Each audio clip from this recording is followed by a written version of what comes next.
Welcome to the Bush Bee Man experience on learning about bees, the basic things that you need to know. You're in the right place. So if you've talked to your partner about becoming a beekeeper and they haven't been able to talk you out of it, you're in the right place to find out what you need to do. So let's have a look.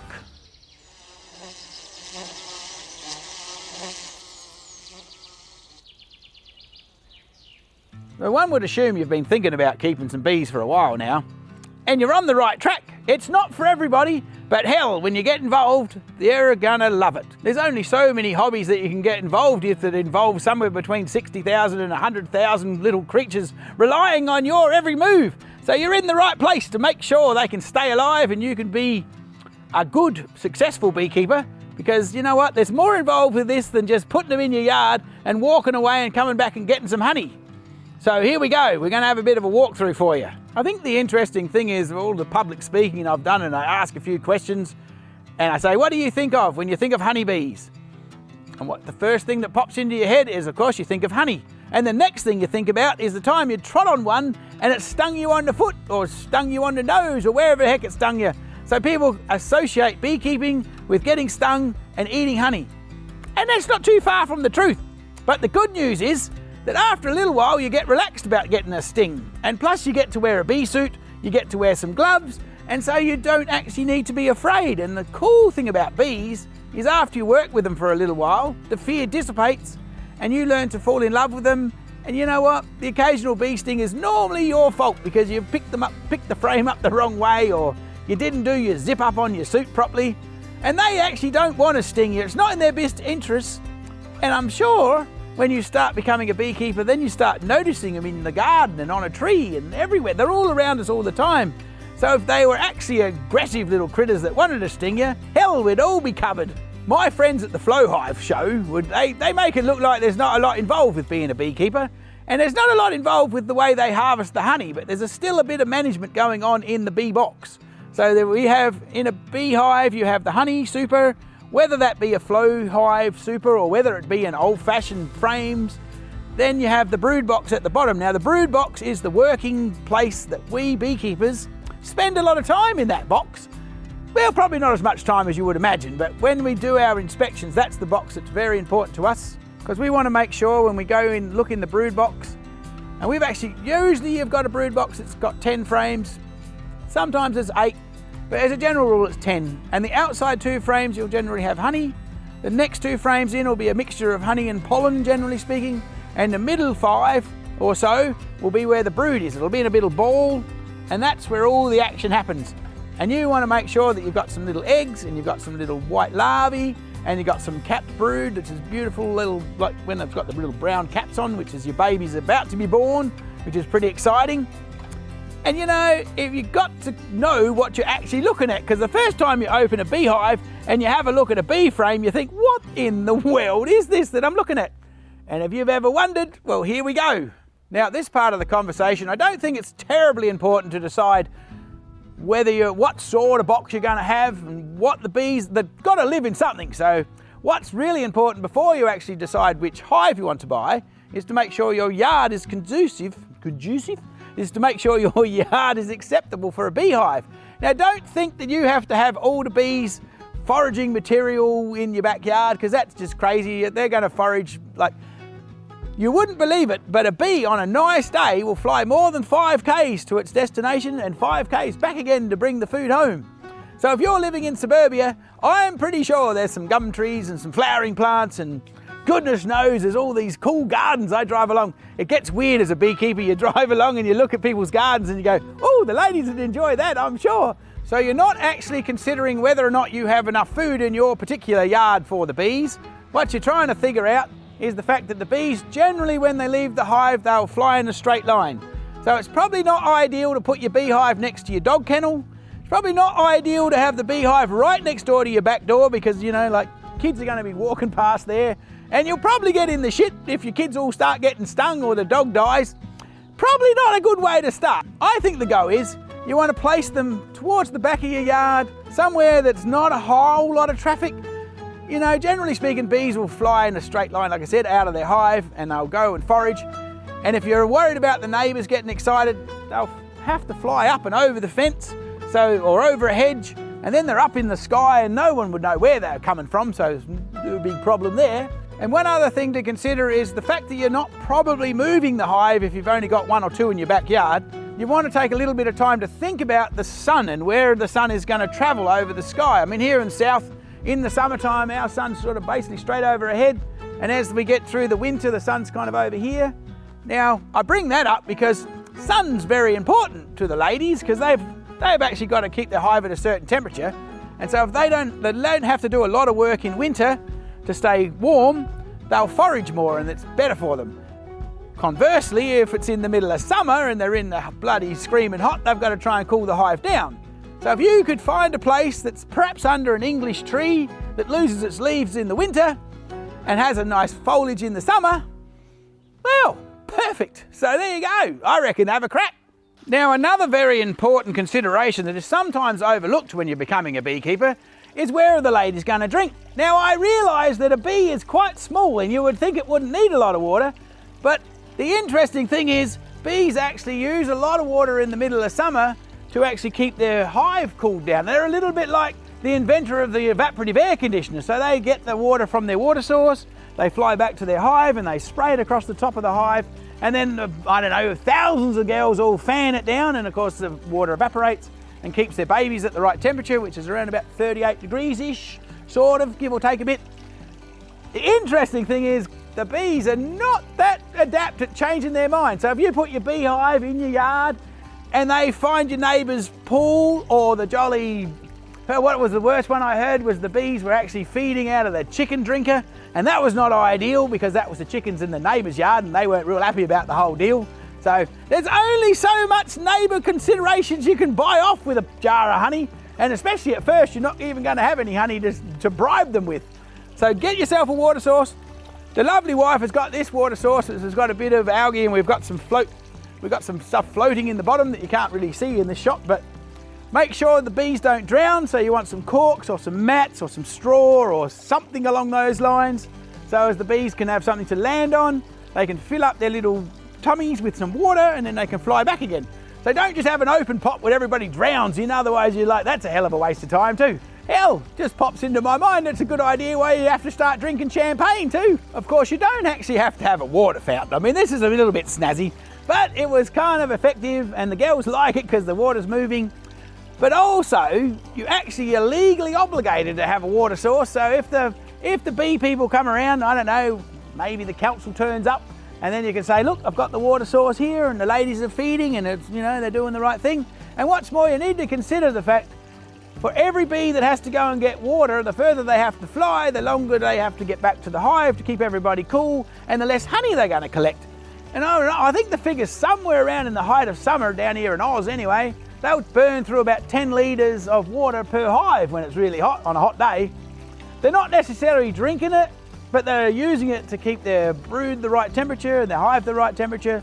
So do yourself a favour and get some water source, save getting in trouble with the council, save your ladies a job, and it's part of beekeeping anyway. Well, when you're commercial beekeeping, you get to bloomin' cart water thousands of miles on the back of your truck to your ladies to make sure they've got a water source. I'm fairly confident that if you're anything like the rest of us, you've been shuffling those pieces of paper around on your table, searching the internet, trying to work out which is the best way to go. Well, here you go. So I'm guessing you've made the decision. You're going to bite the bullet. You're in the right place. Coming up next, we're going to show you what the bees want to eat, how they breed, how they multiply, and the other things that you need to consider as a new beekeeper. There's so many things to consider as a new beekeeper. I'm sure you've been wandering around the internet, stewing your head in. Well, you're in the right place. I'm here to save you from all distress. I'm not going to say that everything I say is 100%, because I've been talking to beekeepers for the last 20 years. You get 10 beekeepers in the same room and you'll get 27 different answers, and they'll all argue with each other. But there's a few basic things I can tell you, and then after you get those basics down, then you can go on a little tangent of your own, as long as you get the basics right, which is what we're on about here. Well, now your family hasn't been able to talk you out of becoming a beekeeper, it's going to be the best decision of your life, so here you go.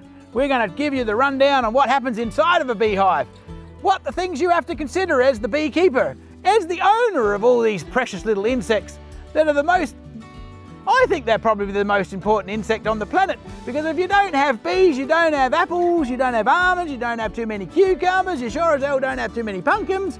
Hell, the only thing you get to eat is a loaf of bread, and that's a bit boring after a while. I'm going to make an assumption here that you've probably all actually seen pictures of a wild bee swarm or a wild bee hive, and it has the little layers of honeycomb that the bees have made. Now, as a beekeeper, you're just trying to emulate what they naturally do in the wild. Because the girls, they're very efficient, and they know they want a certain amount of bee space, so that they build their comb in little lines. So the general idea when it comes to beekeeping is you want to get your ladies in a position so as you can work them a bit more efficiently. And there's something called bee space. If there's too much space, the bees will fill that in with honeycomb and make a hell of a mess and make your life a misery. So that's why we have frames that have little ridges on them, which basically sets the frame at about 5 to, 7 millimeters-ish. I don't know what that is in feet and inches or whichever else in the world we are. In their natural format, bees are actually very clever because they actually make something, they make wax, which is really groovy because they have these little wax glands on their tummies, and they have little flakes that form on those wax glands, and then they roll them up. Not like my big fat tummy, but they roll the wax glands up and they hand them around the hive, and eventually they make what we would associate with the honeycomb, you know, that they build all their babies in. They build the babies in the honeycomb, they store the honey in the honeycomb, hence why it's called honeycomb, and it's made in a really cool hexagon shape because then there's no wasted space. And it's as strong as, it's way stronger than squares or circles or anything else, and you don't waste any space, and it's super strong. So when you've got your beehive in your backyard, it's basically going to be on the principle of the Langstroth system, which was invented, I don't know, in the 1800s somewhere. There's a dude called Langstroth, and he got organised, and he figured out what the bee space was, and he figured out how to make frames that would actually get the bees to work on, that you could remove the frames and have a look at them. Because before that, they were keeping bees in crockery pots and skips and all sorts of crazy shit, and they had to kill the bees to actually harvest the honey. I think if you go to Africa, there's still some beekeepers that have their bees in great big long logs, which is rather cool, but they've got real clever and all because they have a door at the back so they can take the honey from the back and leave the brood at the front. So in their natural environment, which is, like I say, we're trying to emulate, they just build honey on the outside for storage. They generally have honey and pollen here, and then they'll breed in the middle of that. And the cool thing about honey is it's the coolest installation ever. So you'll actually I've caught swarms in a tree that has lived out totally in the open, and they've been living in a bush through the winter time, and they've actually got their honey stored around the outside, and they've made a ball in the middle, which they keep all nice and cozy. The bees are natural, resourceful little ladies. They don't want anything to go to waste. And they basically make a ball of breeding in the middle. And of course, the interesting thing is if you get to summer and they're really kicking on, hell, the queen's got to lay about 2,500 eggs a day or something crazy. So, that's a lot of honeycomb to make. And that's why when you get your frames, you put a little wax foundation on there, and it just gives them a head start. Because you can imagine how much effort it takes and how much energy. Of course, they've got the nectar they collect and the pollen they collect, they have to actually eat all of that to make the wax flakes, to make the stuff to store the gear in. Now, what you need to keep in mind is that the bees are actually using the honey and the pollen and the resources to develop their home. And so not only do they have to feed the young that are in there and feed themselves and feed the queen, they've also got to build their home. And I was researching it somewhere, it says takes you roughly, for a half a kilo of wax, they've got to consume about 3.5 kilos of honey. Now, just keep in mind that by the time the nectar turns into honey, well, they double that figure again when they've got to get it from the flowers. So anything we can do to help them out, the more the merrier for them. If you use a foundation wax, just make sure you buy one that's actually for the European honeybees, because they'll actually give you the size that you want. The hexagons are just that little bit bigger. If you're in Asia, well, there'll be Asian honeybee frames, which is a whole nother story. And anyway, you'll know that. It's the same difference across the deal, except the European bees are a bit bigger. So make sure you get the right foundation frames inside your hive. Give the girls a fighting chance. Make it easier for yourself, otherwise they'll build cross comb and all the rest of it that we'll talk about shortly. Poor things to avoid. I think as a new beekeeper, one of the misconceptions that you're going to have to get your head around right from the get-go is the honey really is just the bonus. The girls are not actually collecting honey just for you. They're actually collecting honey because it's what they eat. And they have to feed themselves. So in your hive, you're going to have three major players. The most important bee in the beehive is the queen. Of course, the queen can't do anything on her own, so she has to have a shitload of workers. And the workers, well, you know what? Just for the hell of it, they happen to have some blokes that's called drones as well. So you've got a queen and you've got the worker bees, which is going to be the majority of your population. They're all ladies. And then you have a few drones. Interesting thing about when you first start looking in your beehive, you might get a bit confused the difference between a queen and a drone. Because tell you what, the drones are the biggest bee in the box, and you read all this information and it'll tell you the queen's the biggest bee.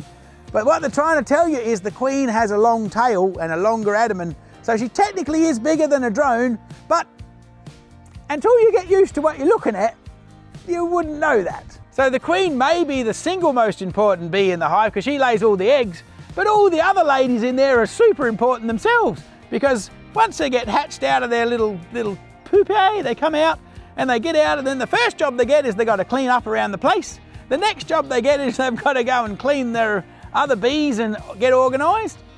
Then they get in charge of ripening the honey and they run around, and that's an interesting thing. That'll make a whole nother show on its own, but we don't need to worry about that too much. They spend a good 2/3 of their life living inside the box. And the bees we see are there towards the end of their life cycle. That's the last 2 or 3 weeks generally of their life cycle. They actually go out and they start foraging for the nectar and the pollen and the water. And so it's very interesting. Most of their life is actually spent in the box raising new bees to go foraging.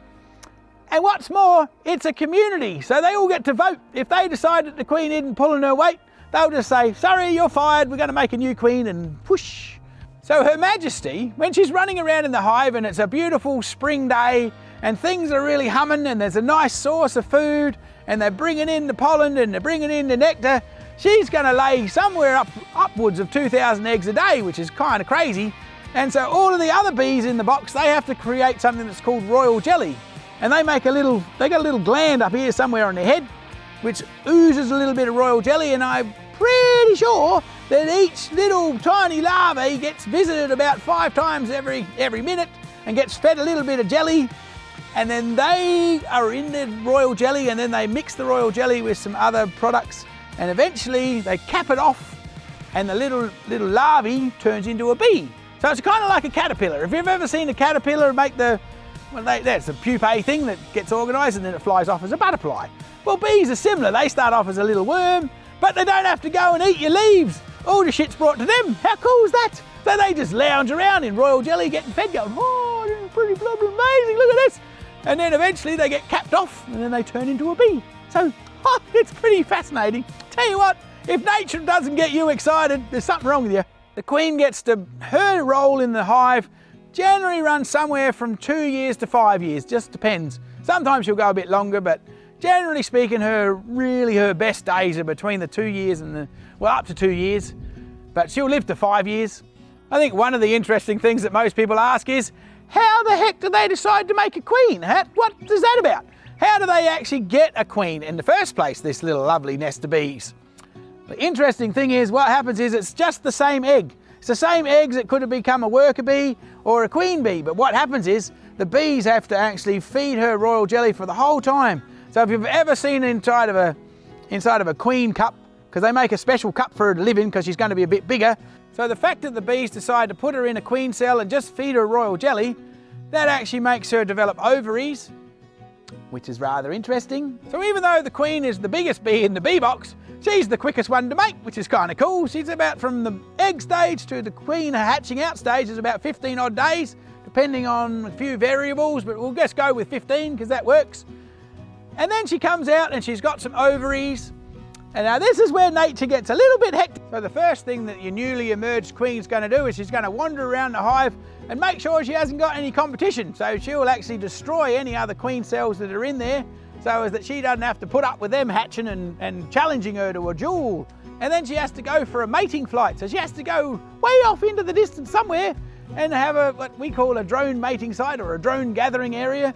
And all the boy bees from all over the area are in this site. the queen goes whizzing through the side as fast as she possibly can fly, and the other drone bees that are in the area go, woo, there's a nice bit of tail, and chase her down and fix her up in the middle of the air, never mind. So they actually catch her. So she's flying along, the drone bee comes along and splits in half and donates some sperm to your hive, and hell, I think that happens somewhere between 15 and 20 times to the poor girl. And then eventually she waddles back home and licks her wounds until she feels like laying some eggs.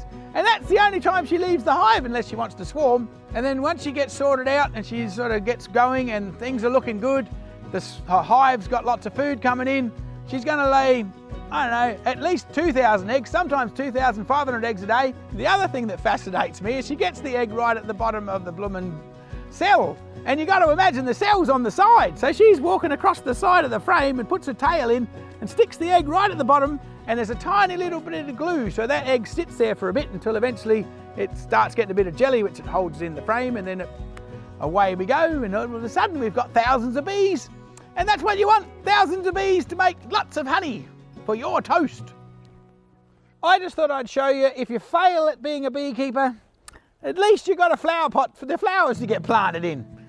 Now these flowers here that look gorgeous and lovely, they're not necessarily that loved by the bees. I mean, the bees are just there and the flowers are just here, and they're not really going there because bees are a bit fussy. There's only certain flowers for certain things. So if you're going to be planting bee-friendly plants, you need to have a look on the directions, and it says, this is good for pollen, this is good for nectar. So maybe we should just go and have a bit of a look at some flowers that the bees do love. Now down here in Oz, we have eucalypt trees. This happens to be one here in my backyard pretty much, well, over the fence from my backyard. And eucalyptus are pretty fantastic trees really, because they'll produce nectar and pollen. But not all pollen is created equal either, so you want to be making sure when you're checking on your bees, when they're coming in, eucalypts produce nectar and pollen. And thinking about it, when you actually watch your bees come back from their feeding, foraging flights, some of them will come back with their pollen sacs full of different coloured pollen. It's ideal if they'll come back with, say, 3 different colours. But if you're in suburbia, honestly, you're going to have plenty of flowers, plenty of nectar. Just encourage your neighbours to plant trees that the bees like. And of course, the good old-fashioned English lavender, which is, there's a million different versions of lavender nowadays, like, golly gosh, every one you can imagine. But the old English lavender, she's good and faithful. She'll keep flowering during the season. They've just basically got flowers for a fair bit of the year down here in Australia. You got the old rosemary bushes, they're not bad either. But the interesting thing is you're probably not actually going to get pure lavender honey, because there's going to be lots of other things that they can forage on. I have had pure lavender honey. We were in Tasmania, and they've got lavender farms over there, and they had the beehives on the lavender farm, and that was like this crazy cool purpley coloured lavender honey, which was ridiculously expensive, but it looked amazing. And of course, Mother Nature has the good old rosemary bush, the old rosemary flower. You got bloody beautiful bit you can spread on your roast lamb. Hell, and as you can see, the bees enjoy it too. So there you go. I don't ever had rosemary honey, but I'm sure if you had enough of it, you could get that. But just remember, not all plants are going to flower for the whole year round, so you're going to have different seasons for different plants. They're going to be flowering at different times. But you know what? I don't think you're going to have to worry about that too much. Let's get down to the practicalities of what goes on and what you need to worry about first of all, about what's inside your bee box.